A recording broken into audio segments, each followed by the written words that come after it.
It is a universal experience. One moment you are full of wit and charm, and the next, the silence stretches out between you like a vast, empty canyon. You scramble for a topic, anything to bridge that gap, but the anxiety of the moment clouds your thoughts. It is exciting, yes, but it is also incredibly nerve-wracking. We often put so much pressure on these interactions because we care so much. We want to be perfect. We want the conversation to flow like a movie script. But real life is not a movie script, and sometimes we need a little help to get the dialogue moving in a way that feels authentic and deep. To help you navigate those butterflies and those quiet moments, I have curated a list of 13 questions. These are not just random icebreakers. They are keys to unlocking a deeper understanding of the person sitting across from you. They are designed to move you past small talk and into the realm of real connection. So take a deep breath, center yourself, and let us explore these 13 questions you could ask your crush to truly get to know their soul. Number 1, ask them, what is the one thing that you want 4 years from now? This question is a beautiful way to gauge their relationship with time and ambition. When you ask this, you are not just asking for a 5-year plan or a career goal. You are asking them to paint a picture of their ideal future. Are they someone who lives entirely in the present moment, taking life day by day? Or are they a visionary, constantly plotting their next move and dreaming of what is to come? Perhaps they are a balanced mix of both. Their answer will reveal their priorities. If they say they want to be traveling the world, you know they value freedom and experience. If they say they want to have bought a house, you know they value stability and roots. It opens a door for you to share your own dreams, creating a bridge between your future and theirs. Number 2, ask them, where is your favorite place? We all have a sanctuary. For some, it is a bustling city street where they feel energized by the crowd. For others, it is a quiet corner of a library, a specific beach at sunset, or perhaps even their grandmother's kitchen. Asking someone about their favorite place is like asking them where their soul feels most at rest. It is often a location they retreat to when they feel stressed, overwhelmed, or disconnected from themselves. It is a getaway from their reality. When they describe this place to you, listen closely to the sensory details they use. Do they talk about the silence, the smell of the ocean, the energy of the room? Knowing this gives you a map to their emotional landscape. It brings your relationship just a little closer because they are inviting you into their safe space, even if only verbally. Number 3, ask them, where is the one place you want to travel? While the previous question was about safety and comfort, this question is about adventure and curiosity. Asking your crush about their dream travel destination is a fantastic conversation starter because it is inherently positive and exciting. It lets you know if they are an explorer at heart. Do they dream of the historic streets of Rome, the spiritual quiet of a temple in Japan, or the rugged wilderness of Patagonia? If, by pure serendipity, you choose the same destination, the connection is instant. You can dive deep into why that specific place calls to you both. You can talk about the landmarks you want to see, the food you want to taste, and the experiences you crave. It turns the conversation into a shared daydream, which is a very powerful bonding tool. Number 4, ask them, do you have any funny memories from your childhood? This question invites vulnerability wrapped in humor. Our childhoods shape us in profound ways, but talking about the past can sometimes be heavy. By specifically asking for funny memories, you are keeping the tone light while still peeling back the layers of their history.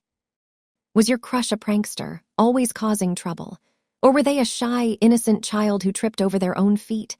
We all have stories that show how awkward, clumsy, or silly we once were. Sharing these stories requires a lack of ego. It shows that they can laugh at themselves. When you laugh together at the innocence of the past, you are building a bond of trust. You are seeing the little boy or little girl that still lives inside them, and that is a precious thing to witness. Number 5, ask them, what are your friends like? There is an old saying that you are the average of the 5 people you spend the most time with. We often attract and maintain friendships with people who share our values, hobbies, and energy levels. By asking about their friends, you are getting a sneak peek into their social world, and by extension, their personality. If they describe their friends as wild adventurers who love skydiving and rock climbing, there is a very high chance your crush shares that thirst for adrenaline. If they describe their friends as quiet intellectuals who love board games and deep philosophical debates, you can infer that your crush values mental stimulation. It also tells you what kind of community they value. Do they value loyalty, humor, ambition? Their description of their inner circle is a mirror reflecting their own character. Number 6, ask them, do you like to go out on the weekends? This seems like a simple logistical question, but it is actually about energy management and lifestyle compatibility. You are essentially asking, are you an introvert or an extrovert? Does your crush recharge by being around people at a party, dancing the night away, or do they recharge by curling up on the couch with a good book and absolute silence? Maybe they like a balance, a Friday night out followed by a Sunday in. Knowing how they spend their free time after a busy week tells you a lot about their temperament. It helps you understand their rhythm of life.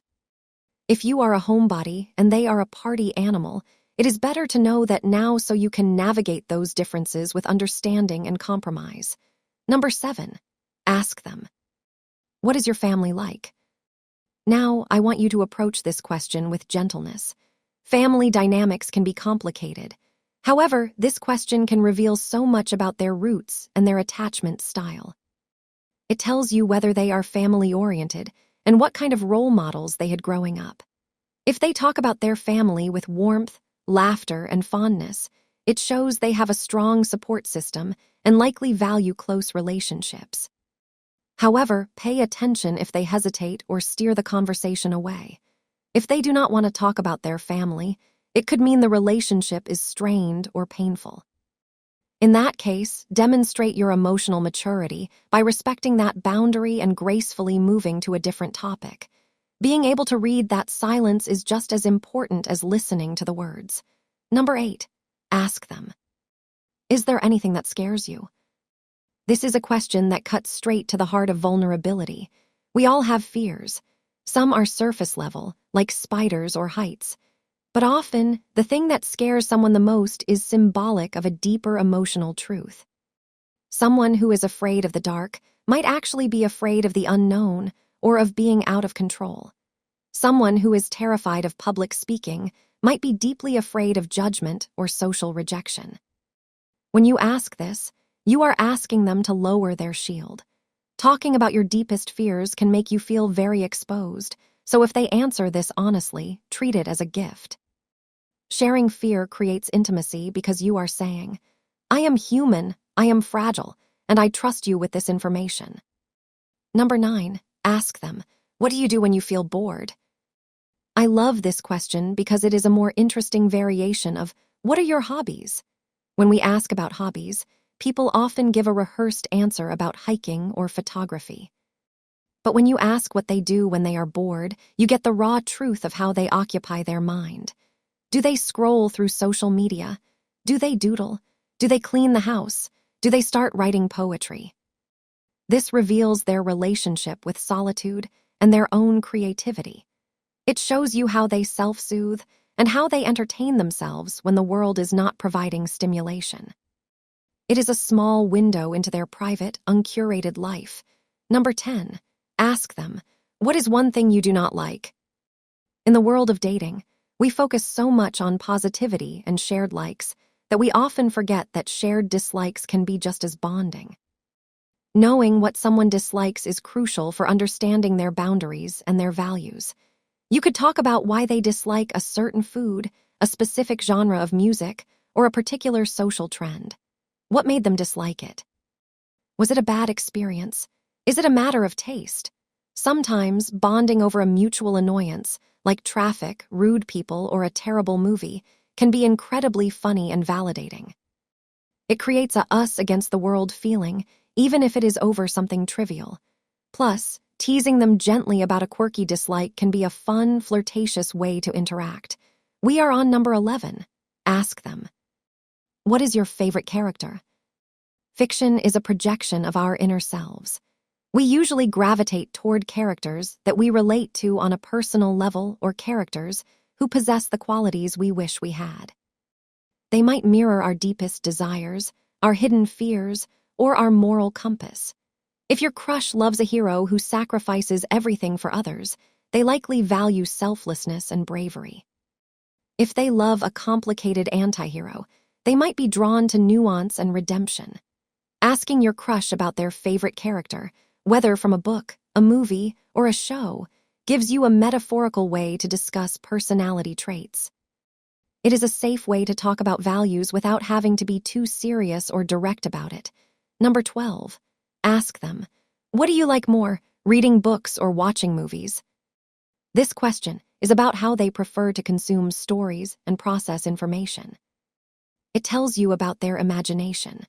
A passionate reader often loves to build worlds in their mind, adding their own flavor to the author's words. They might enjoy a slower, more introspective pace. A movie lover might appreciate the visual spectacle, the shared experience of a theater, and the immediate emotional impact of sound and image. Of course, many people love both, but asking them to choose can spark a lively debate. You can bond over your favorite titles, swap recommendations, and learn more about the art that moves you. It is a gateway to understanding their intellectual and artistic tastes. Number 13. Ask them. Name your top 5 TV shows. Finally, we have a question that is pure fun and perfect for the modern age of streaming. Television shows require a time investment. We spend hours, sometimes years, with these characters. There is a very high chance that in their list of top 5 shows, there is at least one that you have also watched and enjoyed. This is the geek out moment. You can bond over shared theories, discuss that one shocking plot twist, or debate which season was the best. Having a shared interest like this provides endless fuel for conversation. It allows you to be passionate, opinionated, and enthusiastic. And if you haven't seen their favorites, it gives you a perfect excuse to set up a future date. Well, I guess we will have to watch the first episode together sometime. So, my friends, do you agree with our list? These 13 questions are designed to be tools in your emotional toolkit. They are not a script that you have to follow rigidly. Use them as jumping-off points. Listen to the answers. Be curious. The goal is not just to get through the list. The goal is to listen to the person in front of you with an open heart. Communication is the lifeblood of any relationship, and it starts with the courage to ask meaningful questions. Have you ever thought about asking any of these questions to your crush? Or perhaps you have a question that always works for you. I would absolutely love to hear your thoughts. Please let us know in the comments below. We have such a wise and supportive community here at Happy Aura, and your insights might be exactly what someone else needs to read today to find the courage to speak up. If you found this video helpful, if it gave you even a little bit of confidence or a new idea to try, please be sure to like this video. It really helps our channel grow and reach more people who are looking for love and connection. And share this video with those who might benefit from it, maybe a friend who has a date coming up and is feeling nervous. Do not forget to subscribe to Happy Aura for more content on psychology, relationships, and personal growth. We are here to help you navigate the beautiful, messy, wonderful journey of life. Thank you so much for watching, for being part of this community, and for being you. Stay curious, stay open, and I will see you in the next video. Bye for now.